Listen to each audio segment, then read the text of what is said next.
Поединечно, од страна на инспекторите од пазарниот инспекторат се извршени вкупно 3743 контроли и уште 614 надзори,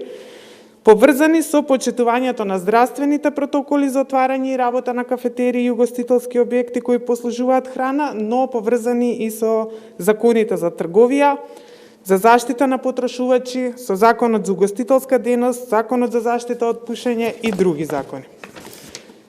При тоа, согласно Законот за заштита на населението од заразни болести од страна на пазарните инспектори, затворен е еден објект во Куманово, поради непочитување на протоколот за работа на угостителски објекти, и поднесени се вкупно 26 прекршочни пријави, од кои што една прекршочна пријава е поради непочитување на ковид протоколот, а останатите 25 се поради непочитување на материјалните закони. Поднесени се и 2 кривични пријави против угостителски објекти во Струга и Прилеп,